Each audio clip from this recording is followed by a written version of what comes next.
Bonjour le feu de camp, nous sommes ici pour notre quatrième conte et pour notre quatrième conte nous allons voyager un tout petit peu jusqu'au sud de Royaume des Fées et nous allons arriver sur l'île bien connue maintenant du temps oublié.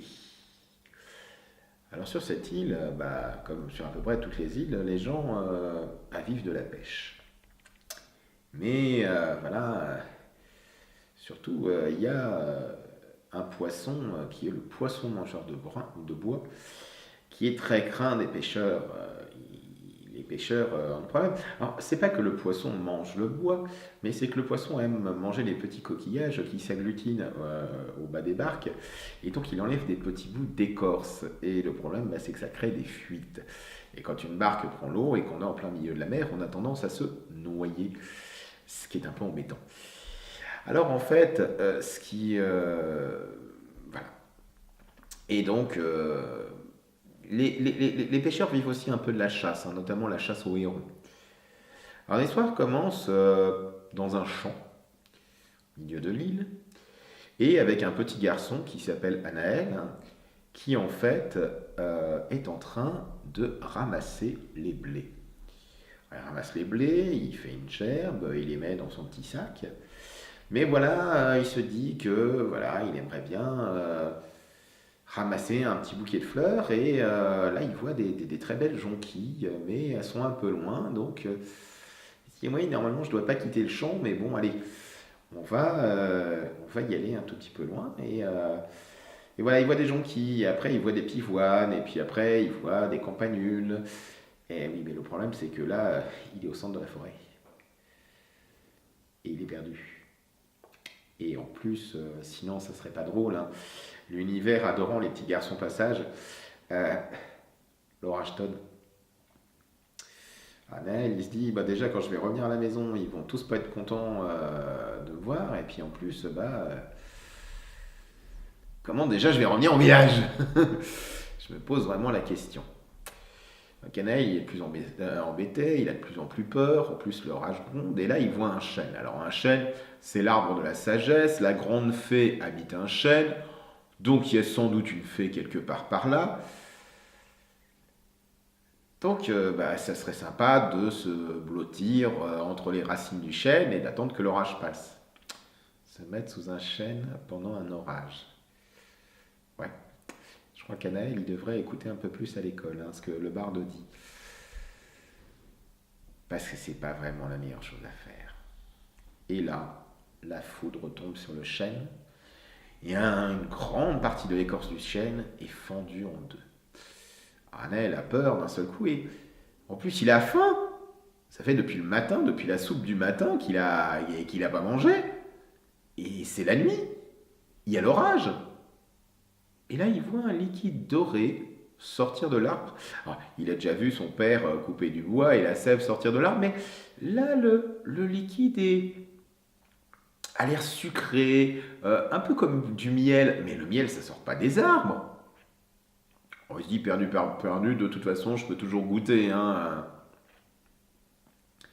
Il goûte. Et là, d'un seul coup, il a chaud. Il se sent bien. Il est rassuré. Et il s'endort calmement.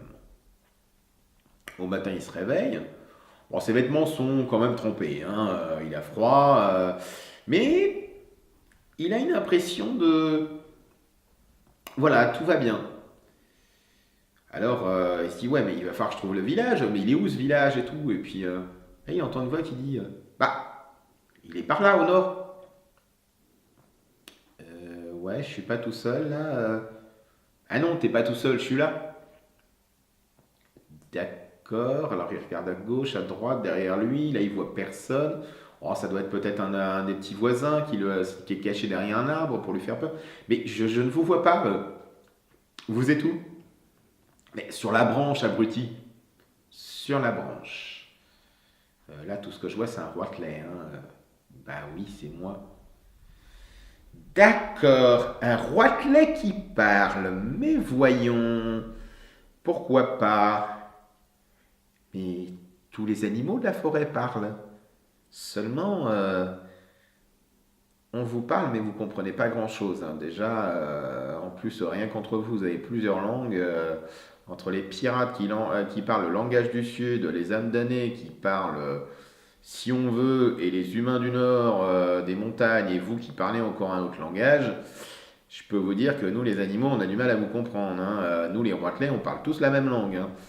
C'est quand même beaucoup plus facile. Ah, mais on peut vous comprendre. Je sais pas, mais tu es le premier à me répondre en tout cas. Visiblement, d'habitude, bah non, d'habitude, quand on écoute les oiseaux, ça fait cuit-cuit. D'accord. Eh ben voilà. Donc alors, si tu veux, je peux t'indiquer où est le village. Ah bah je veux bien, merci. Et là, l'oiseau bah, s'envole et notre cher Anaël le suit.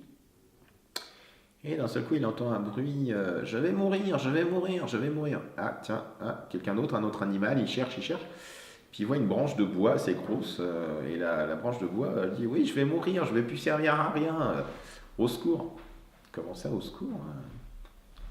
Une branche qui parle? Bah oui, les arbres sont vivants aussi, hein. D'accord, et bah dis donc, depuis que j'ai bu le liquide qui sortait du chêne, il m'arrive des drôles de choses là, je comprends pas tout. Alors, bah voilà, hein, la branche lui dit, bah prends ton couteau et coupe aux endroits où je vais te dire. Perce, là où je te dirai de percer. Alors il écoute la branche et tout en marchant, en faisant attention à ne pas se couper. Et avant d'arriver au village, la branche est devenue une petite flûte. Alors en plus avec le roitelet et puis d'autres oiseaux, bah, il va apprendre à en jouer. Et là pour l'instant il rentre chez lui et ses parents sont tellement contents de le retrouver qu'ils oublient un peu de le gronder, hein. Ils le pensaient déjà dévoré par les loups. Oh mais vous inquiétez pas, hein, les loups n'auraient pas pu me dévorer, hein, c'est mes amis, hein. Puis, hein quoi? Non non, bah, d'accord, hein, évite de dire des bêtises, hein. Bon, tout se passe bien et puis ah, il apprend à jouer de la musique, jouer de la flûte avec le roitelet, avec ses amis les hérons, avec les loups, avec les ratons laveurs, avec les crapauds et même avec le blaireau. Bon, il n'a pas un caractère facile, hein, mais il est de bons conseils. D'ailleurs, le blaireau lui dit qu'il devrait aller voir le forgeron du village et il lui parle d'une flûte où on pose seulement la bouche et où on souffle, mais en fer, le fer des hommes. Alors, il comprend à peu près le truc et il aime bien sa flûte en bois, mais c'est vrai qu'avec cette flûte en fer, cette flûte traversière, en fait, il, il a un autre son, il peut charmer d'autres oiseaux et d'autres animaux. Puis voilà, bah, Anaël, hein, la vie passe. Action. Alors Anaël vieillit un tout petit peu et puis il apprend donc grâce à ses animaux, ses amis les animaux et notamment le blaireau à jouer de ces deux flûtes. Maintenant les hérons sont inquiets parce que bah, voilà, les poissons fuient un peu les rivages et donc les hommes bah, pour pouvoir manger chassent un peu trop le héron. Mais les hérons rappellent que bah, ils mangent des poissons mangeurs de bois et que bah, ça protège aussi un peu le village. Donc il faudrait que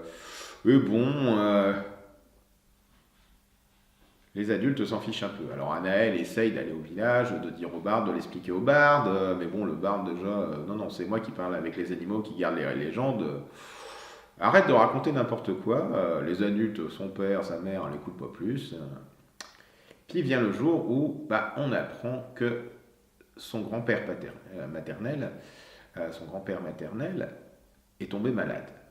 Alors son grand-père, il habite sur un village de pêcheurs, mais sur la grande île.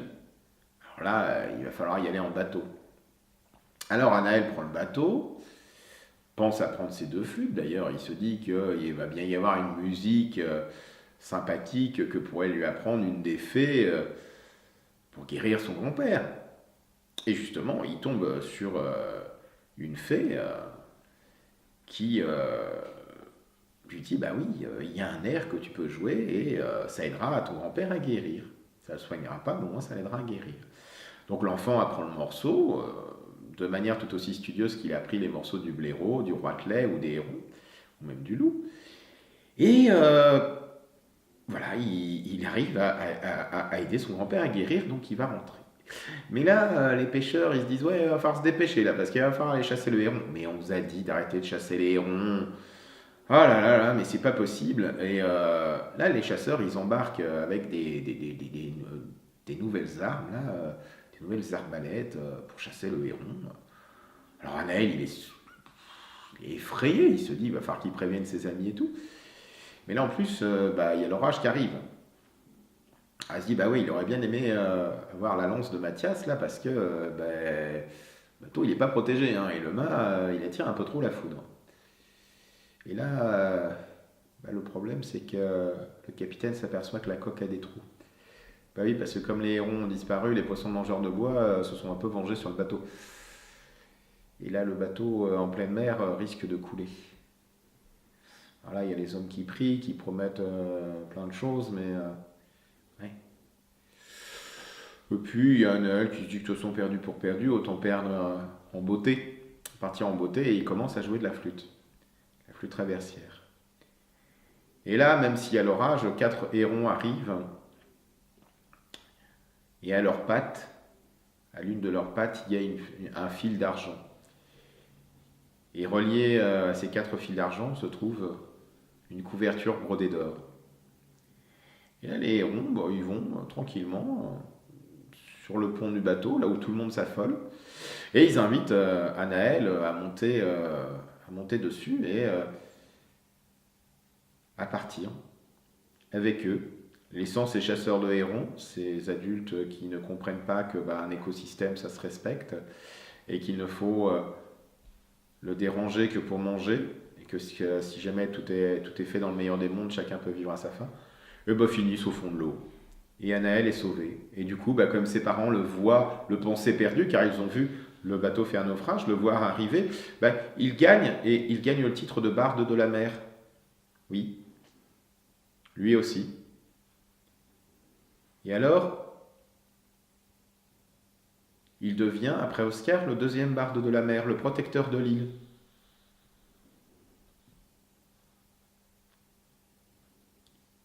Plusieurs fois. Il a même retrouvé un des trésors les plus célèbres, le chaudron de la sagesse. Oui, bien sûr, tout le monde avait deviné qu'il était enfermé dans le chêne. Et que c'est du liquide, de la sagesse de ce chaudron, qu'Anaël, lors de ce premier soir d'orage, a bu. Et voilà pour aujourd'hui. L'histoire d'Anaël ne touche pas à sa fin, mais en tout cas notre récit oui. Je vous souhaite bonne nuit, faites de beaux rêves, et n'oubliez pas d'éteindre le feu de camp.